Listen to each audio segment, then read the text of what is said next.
आज के Rocky episode की शुरुआत में ड्रू मैकइंटायर हमें दिखाई दिए। वो आके बोलते हैं कि पिछले हफ्ते हर कोई मेरे बारे में बात कर रहा था कि किस तरह मैंने WWE को क्विट कर दिया।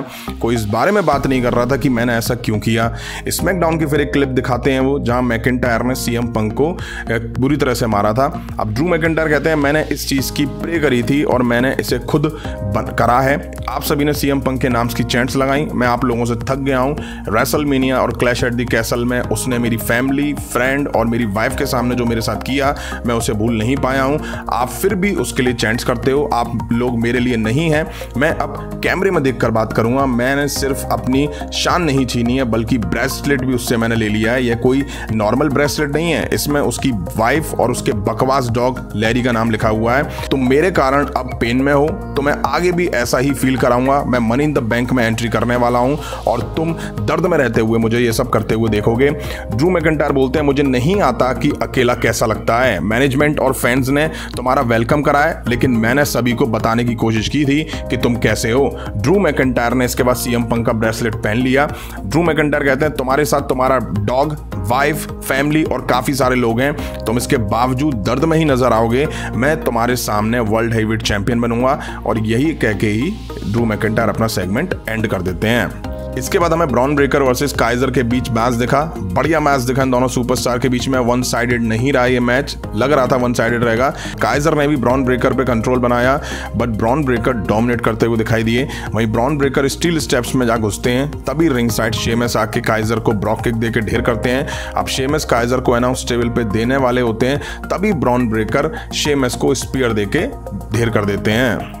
अब हमें Lyra Valkyria versus Kairi Sane versus Shayna Baszler के बीच women's money in the bank के लिए मैच दिखा। बढ़िया मैच दिखा इन तीनों वुमेन्स के बीच में। तीनों ने काफ़ी इंप्रेस करा इस मैच में, स्पेशली लायरा ने। वहीं शाइना अब लायरा पे कोकीना क्लच लगाती हैं, तभी कायरी सेन शाइना को इनसेन एल्बो देती हैं और लायरा अब कायरी पे मूव देके मैच जीत के क्वालिफाई कर जाती हैं women's money in the bank के लिए। लिव मॉर्गन दिखाई देती हैं। वो आके रिंग में बोलती हैं कि मिस डोमिनिक, मैं तुमसे बैक स्टेज नहीं मिल पाई हूँ, तो मैंने रिंग में आने का डिसीजन लिया। तुमको मेरे सारे गिफ्ट पसंद आए होंगे, तो मैं जो चाहिए मेरे पास उसके लिए उससे ज़्यादा है। रिया रिप्ले ने तुम्हें कभी कोई गिफ्ट्स नहीं दिए होंगे जिस तरह से मैं तुम्हारी परवाह कर रही हूँ। रिया रिप्ले ने कभी ऐसा नहीं किया हुआ। डोमिनिक तुम यहाँ आओ, मैं तुम्हें एक और गिफ्ट दूंगी। तब यहाँ जेलिना वेगा उनको इंटरप्ट करती है। जेलिना वेगा आके बोलती है मेरे पास फैंस के लिए बहुत सारा गिफ्ट है, मैं तुम्हें चुप कराने वाली हूँ। मैं ऐसी चीज़ के बारे में बात करने वाली हूँ जिसके बारे में तुम शायद भूल गई हो। मुझे वुमेन्स वर्ल्ड चैंपियनशिप चाहिए। लिव मॉर्गन कहती है मैं इस चैंपियनशिप को नहीं भूली हूँ। मैंने इसके लिए रिया रिप्ले को इंजर्ड किया और बेकी लिंच को रिटायरमेंट पे भेज दिया है। जेलिना वेगा बोलती हैं तुम मौकों के पीछे थी और मैं भी। तुम इस टाइटल को मेरे खिलाफ यहाँ पर डिफेंड करोगी। लिव मॉर्गन बोलती है यह आइडिया मुझे पसंद आया, लेकिन आज नहीं, नेक्स्ट वीक मैं तुम्हारे खिलाफ टाइटल डिफेंड करूंगी। जेलिना वेगा बोलती है मैं इतना इंतजार नहीं करने वाली हूँ। तभी यहाँ डोमिनिक मिस्टीरियो की एंट्री होती है। लिव मॉर्गन बोलती है तुम बताओ ना तुम्हें गिफ्ट पसंद आए। डोमिनिक मिस्टीरियो बोलते हैं हाँ मुझे गिफ्ट्स मिले, लेकिन ये पसंद नहीं आए। लिव मॉर्गन बोलती हैं कि तुम्हें मेरा टेक्स्ट जरूर पसंद आया होगा। जेलिना वेगा बोलती है यह चल क्या रहा है, अगर तुमको फाइट लड़ना था तो तुम्हें डोमिनिक मिस्टीरियो को यहाँ नहीं बुलाना चाहिए था। डोमिनिक मिस्टीरियो बोलते हैं मेरा और लिव मॉर्गन का कुछ भी नहीं है, मुझे पता है कि उसने मुझे गिफ्ट दिए। जेलिना वेगा बोलती हैं कि मुझे तुम्हारी जरूरत नहीं है। लिव मॉर्गन ने पीछे से जेलिना वेगा पर अटैक कर दिया, उनके बीच ब्रॉल हो जाता है। रे मिस्टीरियो आते हैं, वो डोमिनिक को धक्का देकर रिंग में एंटर होते हैं। दोनों सुपरस्टार को वो अलग करते हैं। इसी बीच डोमिनिक ने रे मिस्टीरियो को धक्का दिया और मॉर्गन डोमिनिक के पीछे पीछे चली जाती हैं। अब शो बैक स्टेज जाता है, जहां लिव मॉर्गन डोमिनिक के पीछे पीछे जा रही होती है। मॉर्गन कहती है डोमिनिक सुनो तो। डोमिनिक कहते हैं मुझे कोई बात नहीं करनी है। मॉर्गन कहती है कि सुनो तो, मैं ये कहना चाहती हूँ कि तुम हीरो थे। डोमिनिक कहते हैं मैं हीरो। मॉर्गन कहती है हाँ तुमने अपने बाप से मुझे बचाया, मैं जानती हूँ कि तुम मुझे चाहते हो। डोमिनिक कहते हैं मैंने बचाया नहीं है, वो मेरे सामने आया तो मैंने उसको धक्का दे दिया। अब हमें Braun Strowman versus Bronson Reed versus Chad Gable के बीच men's money in the bank के लिए क्वालिफाई मैच दिखा। बेल बजी और गेबल दोनों में चॉप मारते हैं, बट एक ब्रॉन्सन रीड देते हैं और एक ब्रॉन स्ट्रोमैन गेबल में धर देते हैं, तो वो ढेर हो जाते हैं। अब ब्रॉन स्ट्रोमैन और ब्रॉन्सन रीड आमने सामने होते हैं।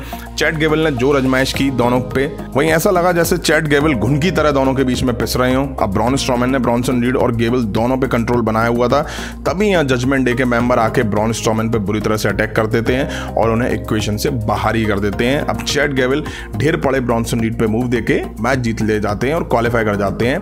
Men's money in the bank के लिए। अब चैट गैबल जीत के खुशी मना ही रहे होते हैं, तभी लाइट्स ऑफ होती हैं और वाइट 6 की यहाँ पे म्यूजिक बजता हुआ सुनाई दिया, तभी एंट्री होती है रिंग में।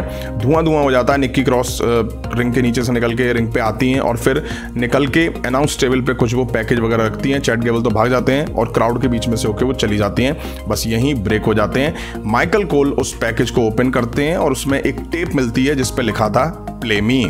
अब हमें अल्बा फायर आइला डॉन वर्सेस कार्टर चांस के बीच टैग टीम मैच देखा, जिसमें डैमेज कंट्रोल की वुमेन्स आके चैंपियंस को अटैक करती हैं और उन्हें ढेर कर देती हैं। अब हमें world heavyweight champion Damien priest दिखाई दिए। वो आके बोलते हैं हम सब ने सेथ रॉलिंस के उस वीडियो को देखा, काफ़ी इंस्पायर करने वाला वीडियो है। मैं कह सकता हूँ सेथ रॉलिंस ने कहा था कि वो अपना पर्सन मेरे अंदर देखता है, एक ऐसा आदमी जो फैक्शन का पार्ट हो, फिर वो लीडर बन के सामने आए। मैं रिंग के बीचों बीच खड़ा हूँ जो हर मौके पर खड़ा रहता है। मुझे सेथ रॉलिंस वो दिखता है जो मैं कभी नहीं बनना चाहता। मैं यहाँ पर रिंग के अंदर अपनी सक्सेस को नहीं देखना चाहता, ना मैं ये देखना चाहता कि कोई यहाँ मेरे सामने खड़ा हो। सेथ रॉलिंस कमाल का सुपरस्टार है, बट जब तक मैं वर्ल्ड हैवीवेट चैंपियन रहूंगा तो तुम उस टॉप को कभी नहीं देख पाओगे, ना तुम चैंपियन बन पाओगे। तभी यहाँ सेथ रॉलिंस की एंट्री होती है। सेथ रॉलिंस आके बोलते हैं रॉयल रंबल इंडियानापोलिस में होने वाला है, लेकिन अभी हम रॉ की बात करते हैं। आप सभी का स्वागत है। आप सभी को खड़े होने के लिए बोलते हैं और मैं सभी को अपना सॉन्ग गाने के लिए। तुम मेरे खिलाफ अपना मुंह चला रहे हो। तुमने बोला कि जब तक तुम वर्ल्ड चैंपियन हो मैं चैंपियन नहीं बन पाऊंगा, तूने यही बोला था ना। ये काफी बड़ी बात है, लेकिन तुम्हें खुद पर भरोसा नहीं है, तुम्हें फैंस पे भरोसा है।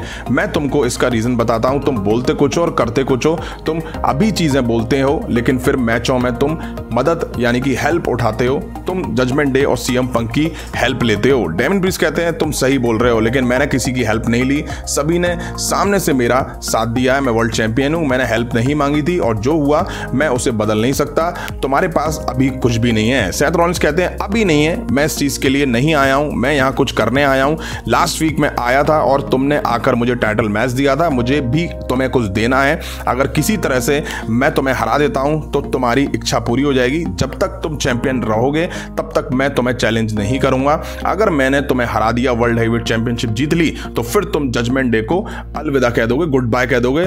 तुम जजमेंट डे का पार्ट नहीं रहोगे। तुम्हें पता चल जाएगा कि तुम मेरे लेवल पर काम कर सकते हो या नहीं कर सकते हो। अब डेमियन प्रीस्ट से पूछते हैं क्या कहना है तुम्हारा। डेमियन प्रीस्ट कहते हैं मुझे आइडिया पसंद आया, मैं चैंपियन हूं। जितनी मुझे जजमेंट डे की जरूरत है उससे ज्यादा उन्हें मेरी जरूरत है। जहां तक इस एग्रीमेंट की बात आती है तो मैं पूरी तरह तैयार हूं।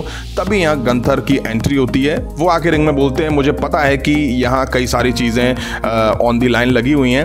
World title on the line है और तुम्हारा एग्रीमेंट अलग है। सेथ रॉलिंस का सामना उस इंसान से होगा जो अभी रॉ का लोड लेके चल रहा है। डेमियन प्रीस्ट और सेथ रॉलिंस, तुम दोनों को मैच के लिए बहुत बहुत कॉन्ग्रेचुलेशन। मैं इस मैच के लिए काफी एक्साइटेड हूं। जो बेहतर होगा वो जीतेगा। समर स्लैम में वो मेरा सामने आएगा और ये क्लियर है कि वो मुझसे बेहतर नहीं होगा जो भी मेरे सामने आएगा। यहीं इस सेगमेंट का एंड हो जाता है। अब जो हमें वीसीआर कैसेट मिली थी उसको प्ले करके दिखाया जाता है। उसमें जो वीडियो होती है उसमें दिखाया जाता है कि अंकल हाउडी और बॉब डल्लस सामने सामने बैठे हैं। अंकल हाउडी ने बॉब डल्लस से सवाल किया कि उनके भाई यानी कि ब्रे वाइट का जाना उनके लिए किस तरह का था। बॉब डल्लस ने बताया कि उन्हें ऐसा लगा जैसा उनकी लाइफ उनसे छिन गई हो। हाउडी ने पूछा कि क्या बॉब डल्लस अपने भाई की लेगेसी को आगे बढ़ाएंगे। बॉब डल्लस इसके बाद काफी इमोशनल नजर आए और बताया कि वो अपने भाई के जाने से सबसे ज्यादा दुखी हैं। बॉब डल्लस ने कहा कि मैं हमेशा अपने भाई के साथ मिलकर काम करना चाहता था, लेकिन मुझे ये मौका नहीं मिल पाया। बॉब डल्लस ने बताया कि जो लोग उनके बारे में भूल गए थे उन सभी को उन्होंने वाइट 6 याद दिलाया है। अंकल हाउडी इसके बाद हंसने लग जाते हैं। अब इसके बाद हमें Karrion Kross versus Kofi Kingston के बीच एक मैच देखने को मिला। कैरियन क्रॉस ने सभी पूरे फैक्शन के साथ एंट्री करी थी। मैच बढ़िया दिख रहा था इनके बीच। तभी बैक स्टेज दिखाया जाता है कि जो ऑथर ऑफ पेन है वो ज़ेवियर वुड पर बुरी तरह से अटैक कर देते हैं। कॉफी किंगस्टन का ध्यान जाता है और कैरियन क्रॉस इस मैच को जीत ले जाते हैं। अब टाइम था मेन इवेंट का, जहां हमें JD McDonagh, fin baler versus awesome truth के बीच टैग टीम टाइटल को लेके मैच दिखा। बढ़िया मैच दिखा है इन दोनों टीम के बीच में। अच्छा मैच चल रहा था इन दोनों के बीच में। तभी ब्रॉन स्ट्रोमैन इस मैच में घुसते हैं और वो आके डोमिनिक और कार्लितो को दौड़ा देते हैं। तभी यहाँ लिव मॉर्गन की एंट्री होती है। वो आर-ट्रुथ को आके डिस्ट्रैक्ट करती हैं। आर-ट्रुथ को वो हक कर लेती हैं। रेफरी का ध्यान नहीं था, लेकिन वो तभी आर-ट्रुथ को अटैक करती हैं और फिन बेलर यहाँ पे शॉटगन ड्रॉप किक और कूडी गिरा देके आर-ट्रुथ को पिन करते हैं और मैच जीत ले जाते हैं और बन जाते हैं न्यू टैग टीम चैंपियन। यानी कि फिन बेलर और JD McDonagh new tag team champions बन चुके हैं। आपको बता दूं फिन बैलर जजमेंट डे में रहते हुए पहले भी चैंपियन रह चुके हैं, तब वो डेमियन पीस के साथ चैंपियन थे, अब वो जेडी मैकडोना के साथ चैंपियन है। यहीं आज के रॉ का एपिसोड एंड हो जाता है। अब आज के रॉ के एपिसोड में ड्रू मैकिंटायर सीएम पंक के साथ और ज्यादा पर्सनल होते हुए दिखाई गए हैं, लेकिन जिस तरह से लास्ट वीक ड्रू मैकिंटायर ने आई क्विट कह दिया था, डब्ल्यूडब्ल्यूई को छोड़ दिया था, उसके बाद फिर नेक्स्ट वीक उनको वापस से दिखा देना कहीं ना कहीं ये हाइप कम करता है। वहीं अगर हम बात करें चैट गेबल की, तो लास्ट वीक व्हाइट सिक्स ने बुरी तरह से चैट गेबल पर अटैक करा था, लेकिन आज वो जिस तरह से वापसी करते हुए दिखाई दिए हैं, उन्हें थोड़ा इंजर्ड वगैरह तो दिखा देते, वो ठीक ठाक चलते हुए आ रहे थे। वहीं आपको बता दूं जो मेंस टैग टीम चैंपियनशिप है वो चेंज हो चुकी है। फिन बैलर और JD McDonagh with the help of Liv Morgan के न्यू चैंपियन बनके हमारे सामने आ चुके हैं। वहीं आप लोगों को बता दूं अंकल हाउडी और बॉ डल्लस दो अलग अलग कैरेक्टर यहाँ डब्ल्यूडब्ल्यूई ने हमें शो करने की कोशिश करी है, लेकिन आपको बता दूं अंकल हाउडी जो है वो बॉ डल्लस ही हैं। हालांकि अभी तक डब्ल्यूडब्ल्यूई ने इस बात को ऑफिशियल नहीं करा है, अलग अलग इसलिए दिखाया गया ताकि शायद फैंस कंफ्यूज हो जाए। तो ये था आज के रॉ के एपिसोड में। उम्मीद है वीडियो अगर आपने यहाँ तक देखी है तो पसंद आई है तो लाइक करें, चैनल पर नहीं तो चैनल को सब्सक्राइब करें। मिलता हूँ जल्दी नेक्स्ट वीडियो में। Thank you.